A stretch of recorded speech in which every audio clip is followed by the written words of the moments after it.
There is little new under the sun. When Edgar Rice Burroughs introduced his creation John Carter of Mars, in 1912, there were already similar characters in print. Now, on historyradio.org, we present The Blind Man's World, by Edward Bellamy, a precursor to the John Carter series. It is not the death you die, but these many deaths you do not die shadow your existence.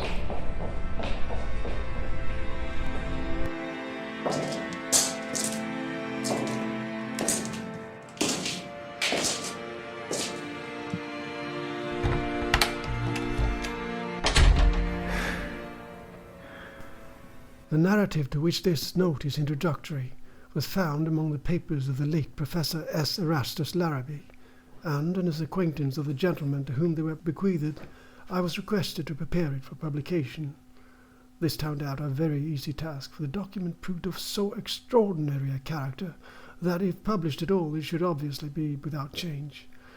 It appears that the professor did really, at one time in his life, have an attack of vertigo or something of the sort, under circumstances similar to those described by him, and to that extent his narrative may be founded on fact. How soon it shifts from this foundation, or whether it does at all, the reader must conclude for himself.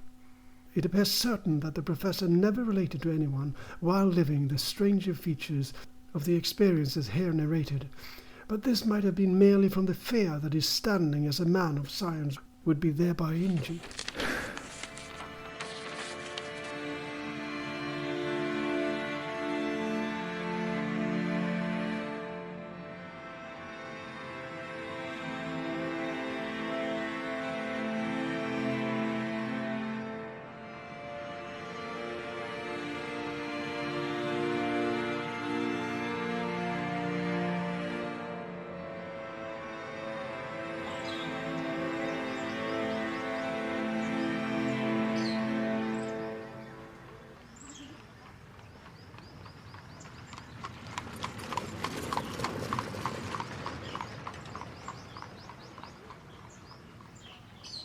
At the time of the experience of which I am about to write, I was Professor of Astronomy and Higher Mathematics at Abercrombie College.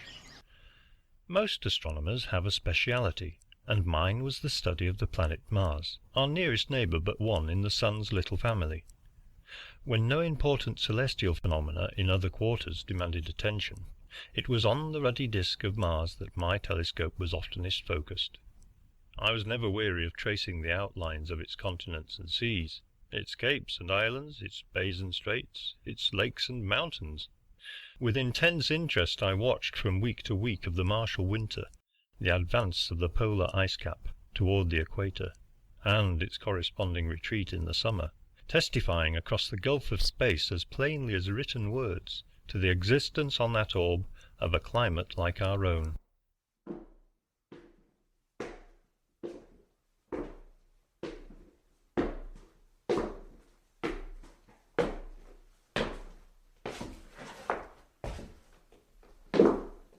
My interest in Mars at the time of which I write had grown to be more than strictly scientific. On fine evenings I used to spend hours not so much critically observing as brooding over its radiant surface, till I could almost persuade myself that I saw the breakers dashing on the bold shore of Keplerland, and heard the muffled thunder of avalanches descending the snow-clad mountains of Mitchell. No earthly landscape had the charm to hold my gaze of that far-off planet, whose oceans to the unpractised eye seemed but darker, and its continents lighter, spots and bands.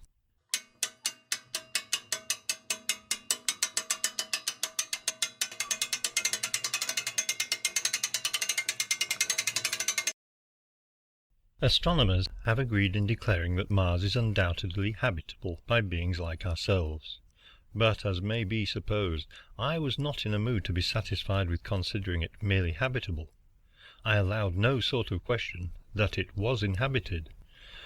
What manner of beings these inhabitants might be, I found a fascinating speculation. The variety of types appearing in mankind even on this small earth makes it most presumptuous to assume that the denizens of different planets may not be characterized by diversities far profounder. The El Dorado visions with which the virgin mystery of the New World inspired the early Spanish explorers were tame and prosaic compared with the speculations which it was perfectly legitimate to indulge when the problem was the conditions of life on another planet.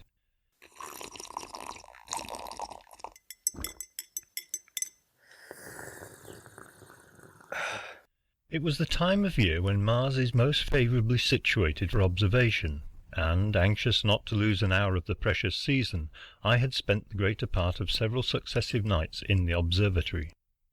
I believed that I had made some original observations as to the trend of the coast of Keplerland between Lagrange Peninsula and Christie Bay, and it was to this spot that my observations were particularly directed. On the fourth night, other work detained me from the observing chair till after midnight. When I had adjusted the instrument and took my first look at Mars, I remember being unable to restrain a cry of admiration. The planet was fairly dazzling. It seemed nearer and larger than I had ever seen it before, and its peculiar ruddiness more striking. In 30 years of observations, I recall, in fact, no occasion when the absence of exaltations in our atmosphere has coincided with such cloudlessness in that of Mars as on that night.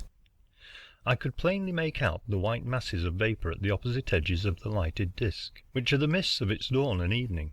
The snowy mass of Mount Hall over against Keplerland stood out with wonderful clearness, and I could unmistakably detect the blue tint of the ocean of De La Rue, which washes its base.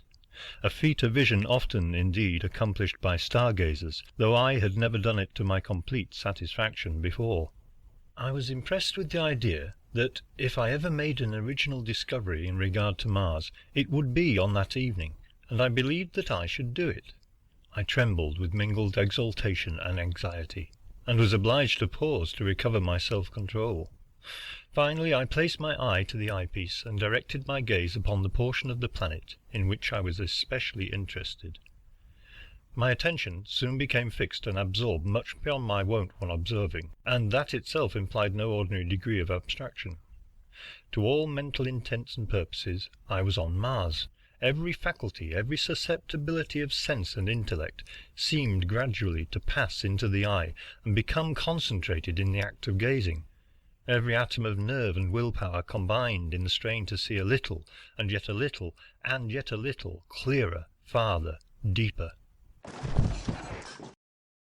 The next thing I knew, I was on the bed that stood in the corner of the observing room, half raised on an elbow and gazing intently at the door. Hey, wake up. Yeah. Wake up. It was broad daylight. Half a dozen men, including several of the professors and a doctor from the village, were around me. Some were trying to make me lie down. Others were asking me what I wanted, while the doctor was urging me to drink some whisky. Mechanically repelling their offices, I pointed to the door. "President Bixby coming!" And, sure enough, even as I spoke, the door opened, and the venerable head of the college, somewhat blown with climbing the steep stairway, stood on the threshold.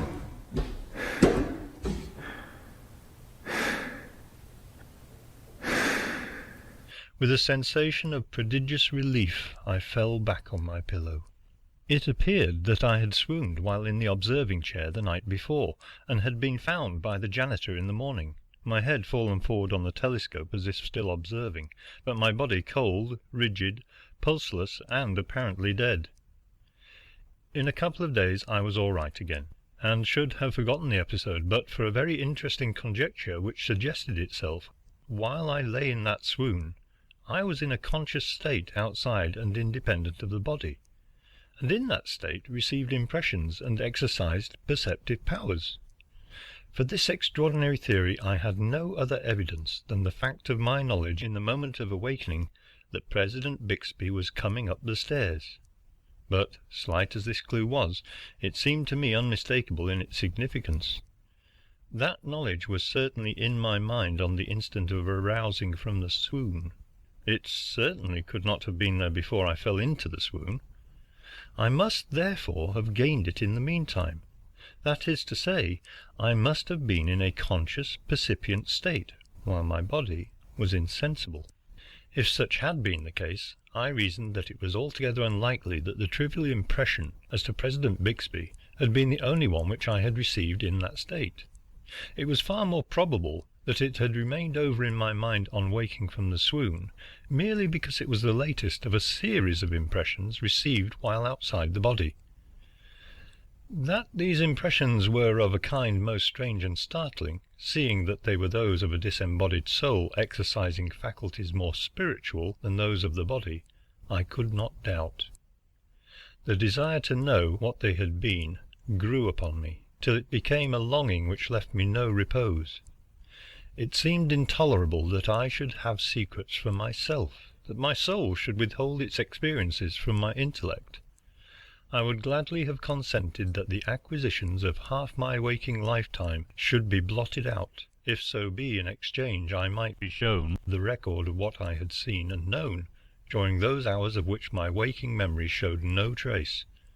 The longing for this forbidden law grew on me till the hunger of Eve in the garden was mine. Constantly brooding over a desire that I felt to be in vain, tantalized by the possession of a clue which only mocked me, my personal condition became at length affected. My health was disturbed, and my rest at night was broken. A habit of walking in my sleep, from which I had not suffered since childhood, recurred, and caused me frequent inconvenience. Such had been, in general, my condition for some time, when I awoke one morning with the strangely weary sensation by which my body usually betrayed the secret of the impositions put upon it in sleep.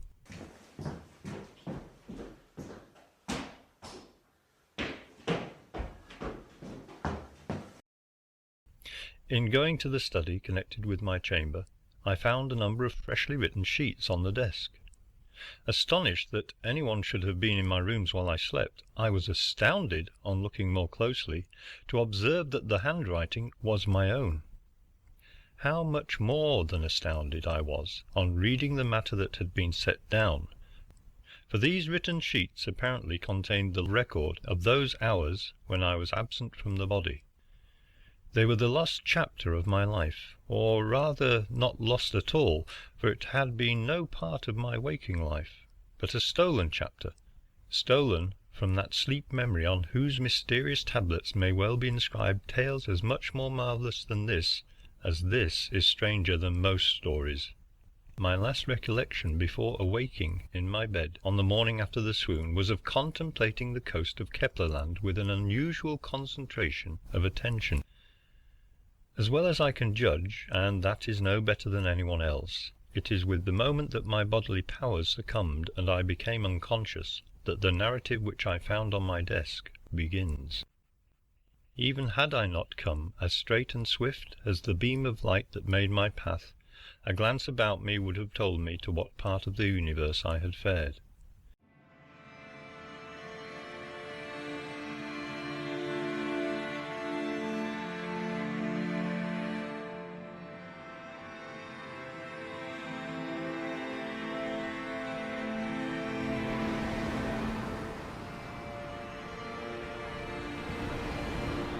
No earthly landscape could have been more familiar.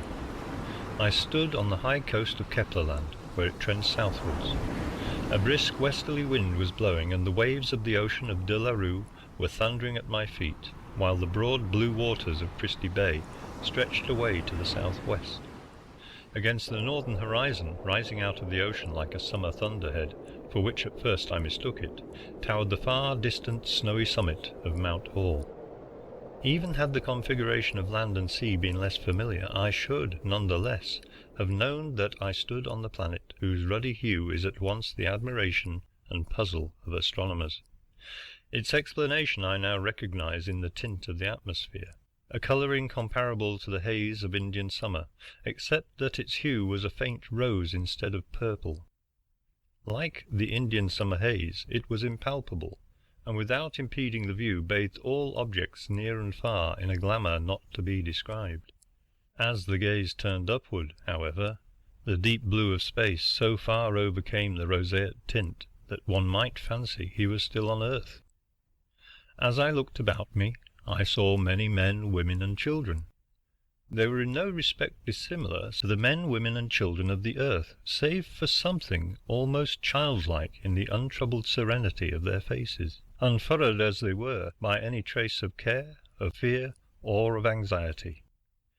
This extraordinary youthfulness made it difficult indeed, save by careful scrutiny, to distinguish the young from the middle-aged, maturity from advanced years.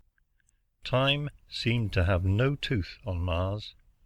I was gazing about me, admiring this crimson-lighted world, and these people who appeared to hold happiness by a tenure so much firmer than men's, when I heard the words, "You are welcome," and turning, saw that I had been accosted by a man with the stature and bearing of middle age, though his countenance, like the other faces which I had noted, wonderfully combined the strength of a man's with the serenity of a child's.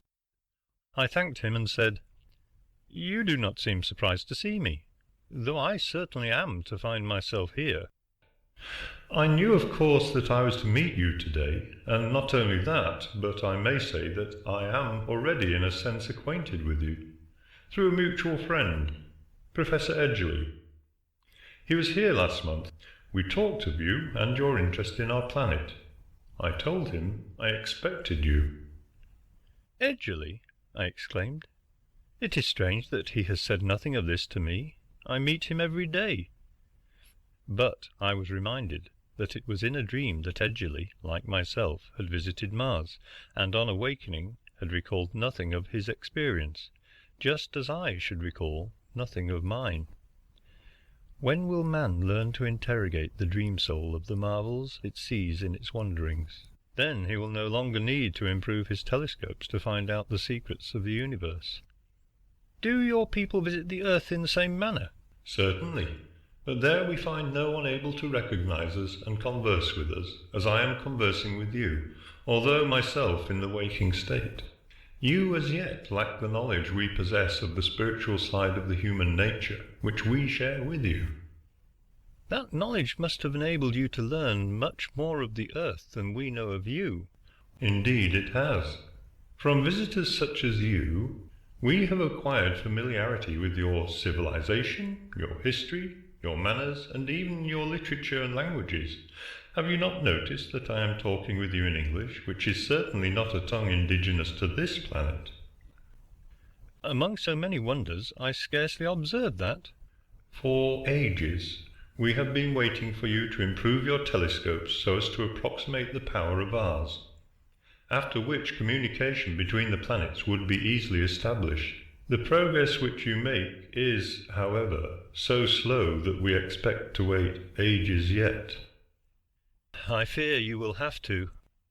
Our opticians already talk of having reached the limits of their art."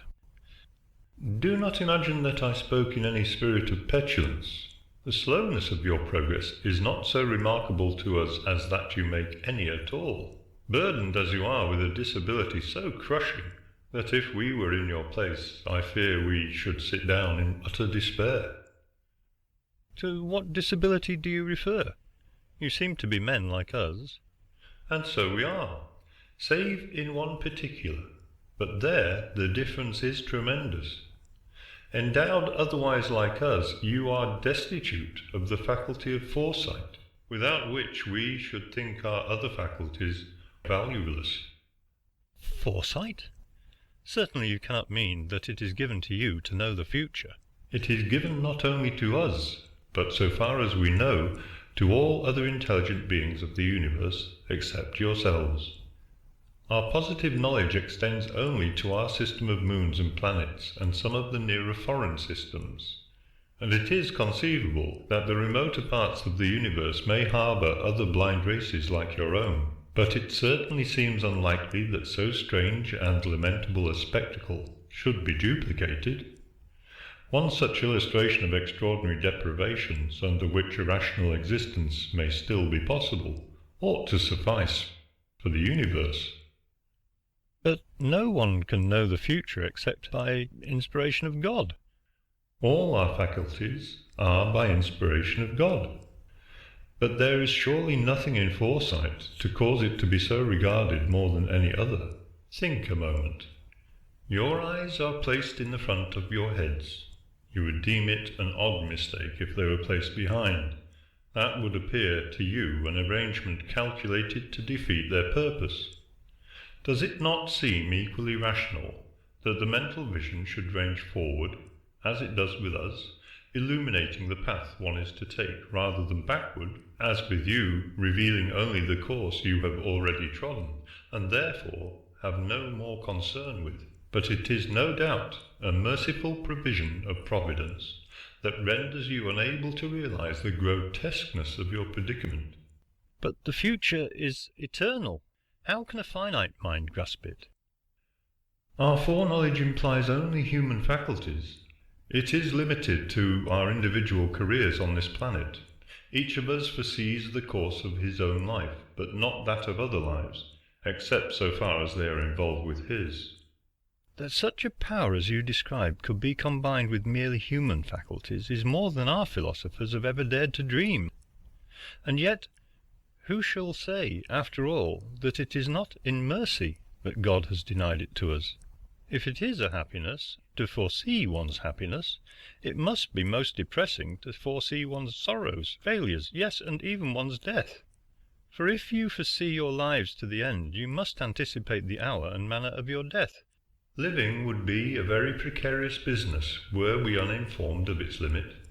Your ignorance of the time of your death impresses us as one of the saddest features of your condition.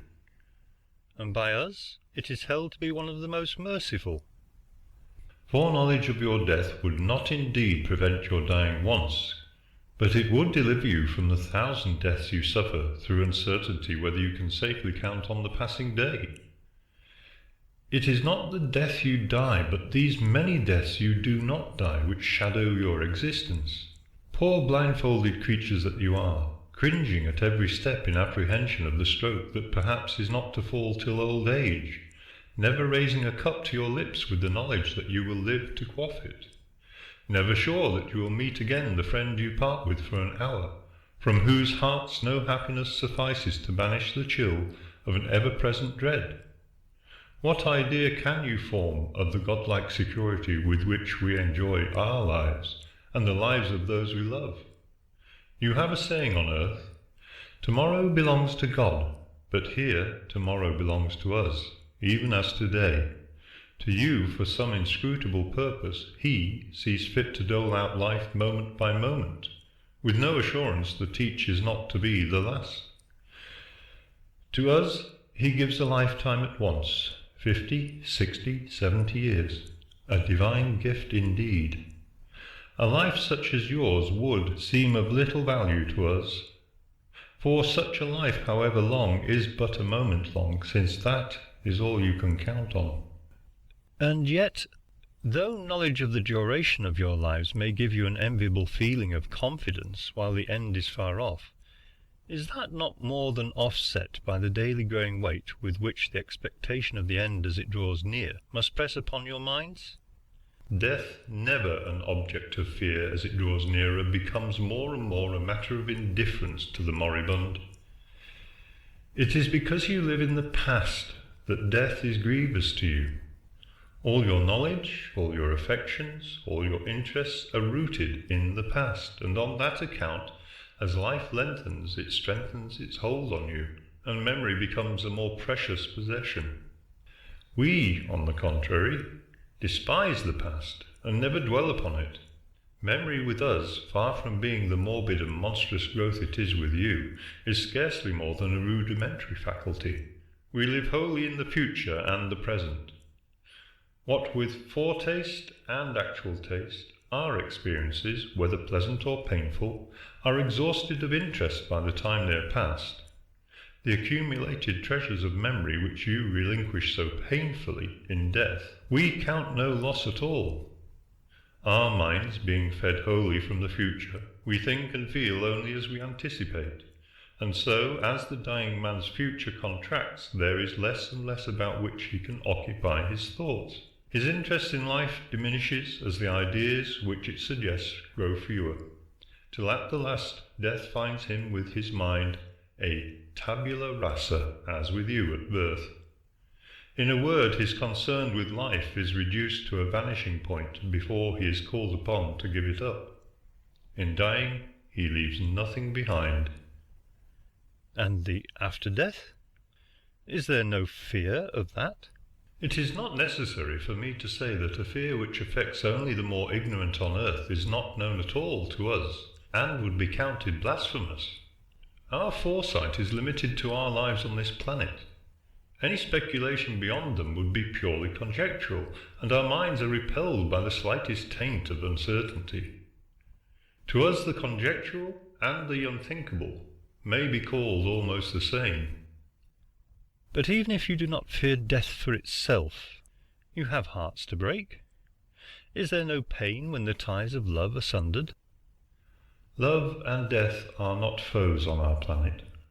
There are no tears by the bedside of our dying. The same beneficent law which makes it so easy for us to give up life forbids us to mourn the friends we leave, or them to mourn us. With you, it is the intercourse you have had with friends that is the source of your tenderness for them. With us, it is the anticipation of the intercourse we shall enjoy which is the foundation of fondness. As our friends vanish from our future with the approach of their death, the effect on our thoughts and affections is as it would be with you if you forgot them by lapse of time. As dying friends grow more and more indifferent to us, we become indifferent to them, till at the last we are scarcely more than kindly and sympathetic watchers about the beds of those who regard us equally without keen emotions. So at last God gently unwinds instead of breaking the bands that bind our hearts together, and makes death as painless to the surviving as to the dying. Relations meant to produce our happiness are not the means also of torturing us as with you. Love means joy, and that alone, to us, instead of blessing our lives for a while only to desolate them later on, compelling us to pay with a distinct and separate pang for every thrill of tenderness, exacting a tear for every smile. There are other partings than those of death. Are these too without sorrow for you? Can you not see that so it must needs be with beings freed by foresight from the disease of memory?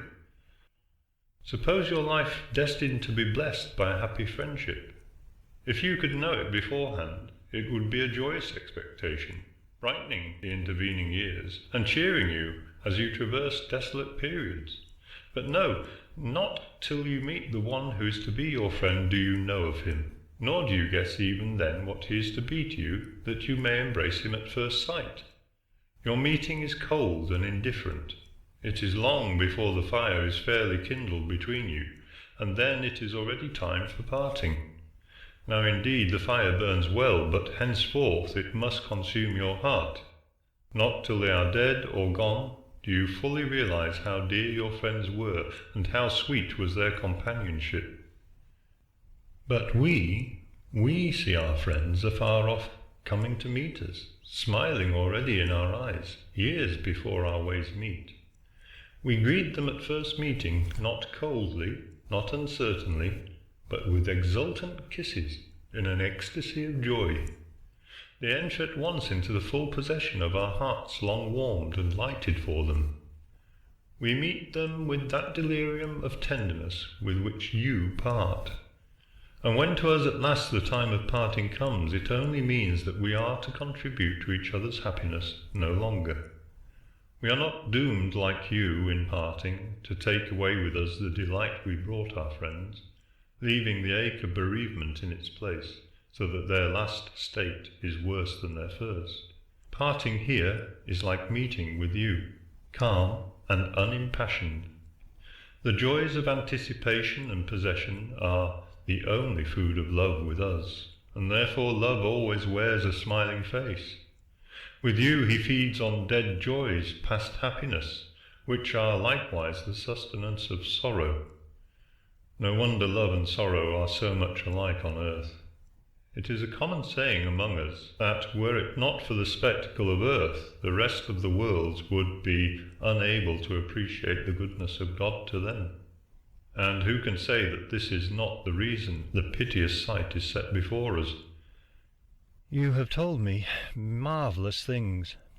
It is indeed but reasonable that such a race as yours should look down with wondering pity on the earth. And yet, before I grant so much, I want to ask you one question.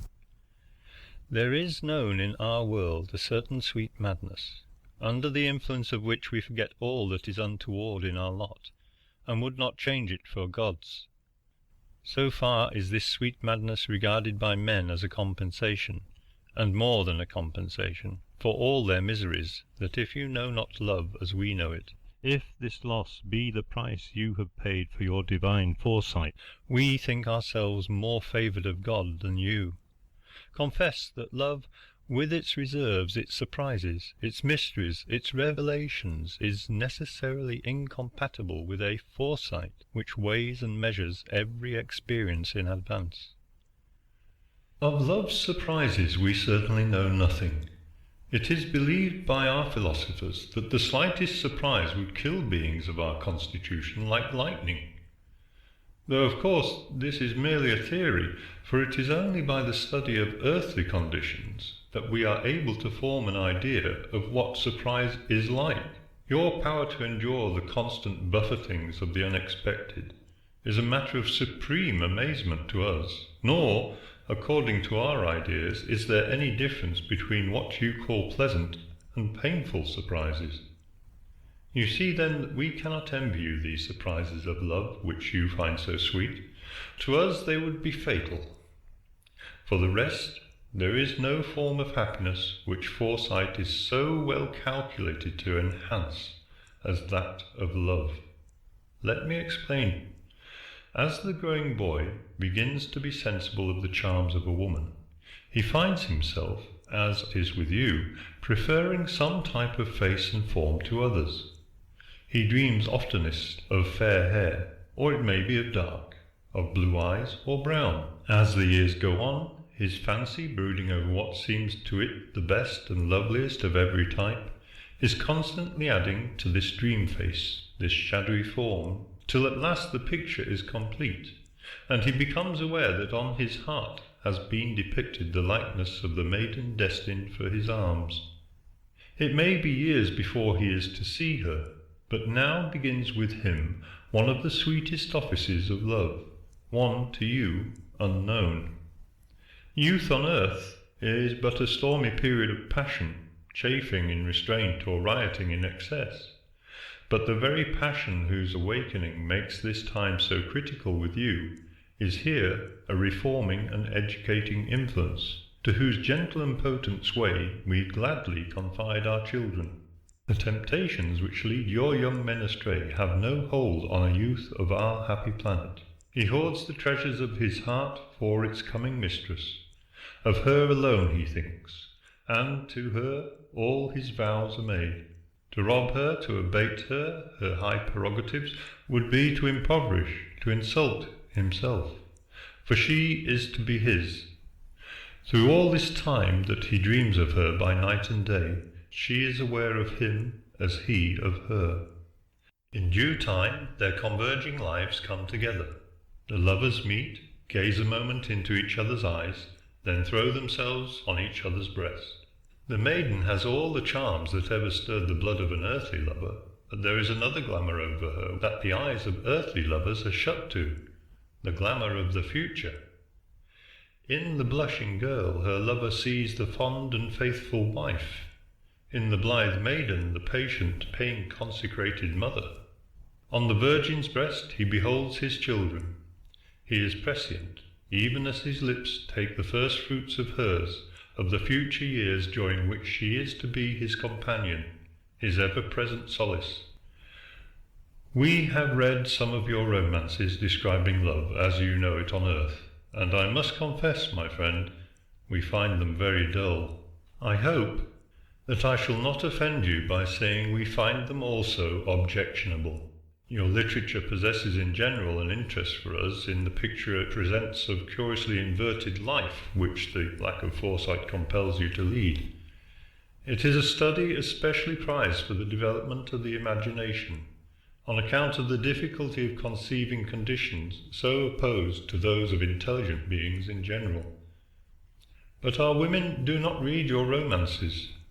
The notion that a man or woman should ever conceive the idea of marrying a person other than the one whose husband or wife he or she is destined to be is profoundly shocking.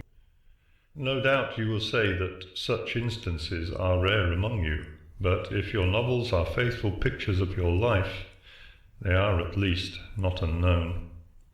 That these situations are inevitable under the conditions of earthly life, we are well aware, but it is needless that the minds of our maidens should be pained by the knowledge that there anywhere exists a world where such travesties upon the sacredness of marriage are possible. There is, however, another reason why we discourage the use of your books by our young people, and that is the profound effect of sadness to a race accustomed to view all things in the morning glow of the future, of a literature written in the past tense and relating exclusively to things that are ended. And how do you write of things that are past, except in the past tense? We write of the past when it is still the future, and of course in the future tense. If our historians were to wait till after the events to describe them, not alone would nobody care to read about things already done, but the histories themselves would probably be inaccurate. For memory, as I have said, is a very slightly developed faculty with us, and quite too indistinct to be trustworthy.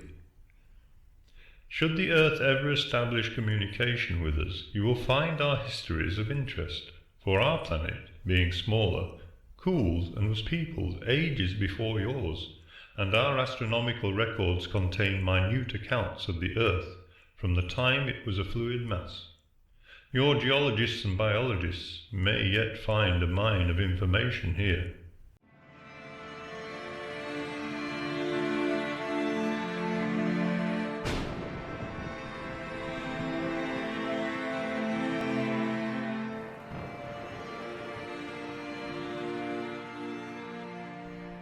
As a consequence of foresight, some of the commonest emotions of human nature are unknown on Mars. They for whom the future has no mystery can, of course, know neither hope nor fear. Every one being assured what he shall attain to, and what not, there can be no such thing as rivalship or emulation, or any sort of competition in any respect. And therefore all the brood of heart-burnings and hatreds engineered on earth by the strife of man with man is unknown to the people of Mars, save from the study of our planet. When I asked if there were not, after all, a lack of spontaneity, of sense of freedom, in leading lives fixed in all details beforehand, I was reminded that there was no difference in that respect between the lives of the people of Earth and of Mars, both alike being according to God's will in every particular. We knew that will only after the event, they before, that was all. For the rest, God moved them through their wills as he did us, so that they had no more sense of compulsion in what they did than we on earth have in carrying out an anticipated line of action, in cases where our anticipations chance to be correct. Of the absorbing interest which the study of the plan of their future life possessed for the people of Mars, my companion spoke eloquently. It was, he said, like the fascination to a mathematician of a most elaborate and exquisite demonstration, a perfect algebraical equation, with the glowing realities of life in place of the figures and symbols. When I asked if it never occurred to them to wish their futures different, he replied that such a question could only have been asked by one from the earth. No one could have foresight or clearly believe God had it, without realizing that the future is as incapable of being changed as the past. And not only this, but to foresee events was to foresee their logical necessity so clearly that to desire them different was as impossible as seriously to wish that 2 and 2 made 5 instead of 4. No person could ever thoughtfully wish anything different, for so closely are all things, the small with the great, woven together by God, that to draw out the smallest thread would unravel creation through all eternity.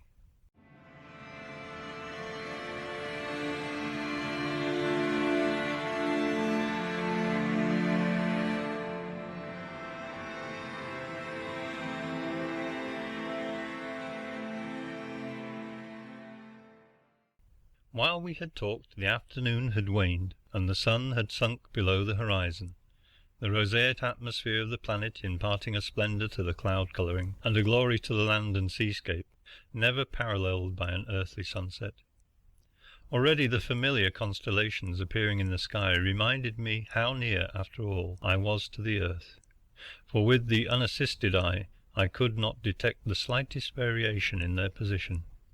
Nevertheless, there was one wholly novel feature in the heavens, for many of the host of asteroids which circle in the zone between Mars and Jupiter were vividly visible to the naked eye. But the spectacle that chiefly held my gaze was the earth, swimming low on the verge of the horizon, its disk, twice as large as that of any star or planet as seen from the earth, flashed with a brilliancy like that of Venus. It is, indeed, a lovely sight, although to me always a melancholy one, from the contrast suggested between the radiance of the orb and the benighted condition of its inhabitants. We call it the blind man's world. As he spoke, he turned toward a curious structure which stood near us, though I had not before particularly observed it. "What is that?" It is one of our telescopes. I'm going to let you take a look, if you choose, at your home, and test for yourself the powers of which I have boasted.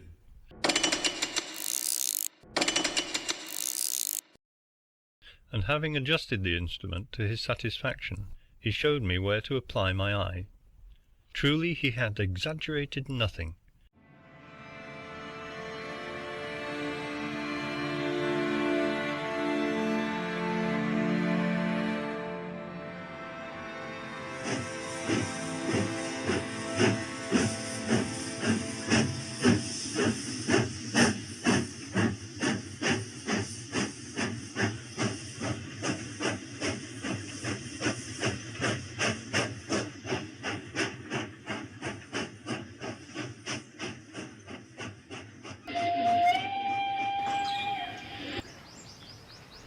The little college town which was my home lay spread out before me, seemingly almost as near as when I looked down upon it from my observatory windows. It was early morning, and the village was waking up. The milkmen were going their rounds, and workmen with their dinner pails were hurrying along the streets. The early train was just leaving the railroad station. I could see the puffs from the smokestack and the jets from the cylinders. It was strange not to hear the hissing of the steam, so near it seemed. There were the college buildings on the hill, the long rows of the windows flashing back the level sunbeams. I could tell the time by the college clock. It struck me that there was an unusual bustle around the buildings, considering the earliness of the hour.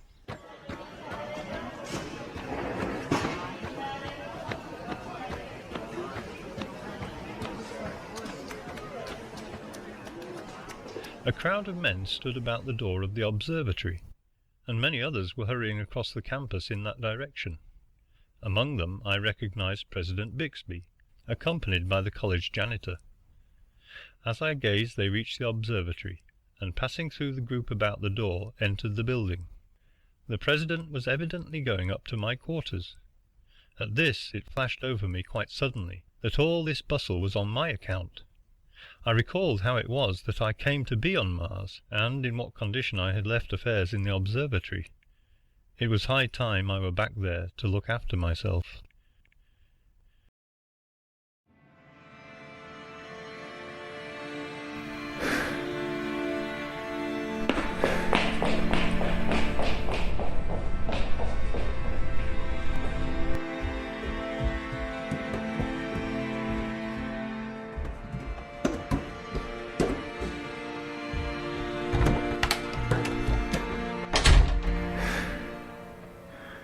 Here abruptly ended the extraordinary document which I found that morning on my desk. That it is the authentic records of the conditions of life in another world which it purports to be, I do not expect the reader to believe. He will no doubt explain it as another of the curious freaks of somnambulism set down in the books. Probably it was merely that. Possibly it was something more. I do not pretend to decide the question. I've told all the facts of the case, and I have no better means for forming an opinion than the reader. nor do I know, even if I fully believed it the true account it seems to be, that it would have affected my imagination much more strongly than it has. That story of another world has, in a word, put me out of joint with ours. The readiness with which my mind has adapted itself to the martial point of view concerning the earth has been a singular experience. The lack of foresight among human faculties, a lack I scarcely thought of before, now impresses me even more deeply as a fact out of harmony with the rest of our nature, belling its promise, a moral mutilation, a deprivation arbitrary and unaccountable, the spectacle of a race doomed to walk backwards, beholding only what has gone by, assured only of what is past and dead, comes over me from time to time with a sadly fantastical effect which I cannot describe. I dream of a world where love always wears a smile, where the partings are as tearless as our meetings, and death is king no more. I have a fancy, which I like to cherish, that the people of that happy sphere, fancied though it might be, represent the ideal and normal type of our race, as perhaps it once was, as perhaps it may yet be again.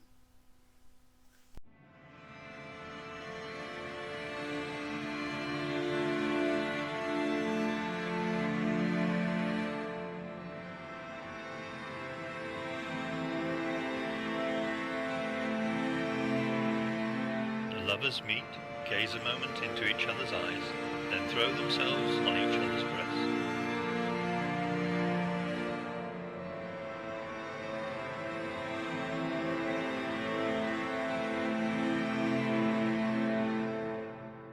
You have just heard The Blind Man's World by Edward Bellamy. This is historyradio.org, a free radio stream promoting knowledge of literature and history.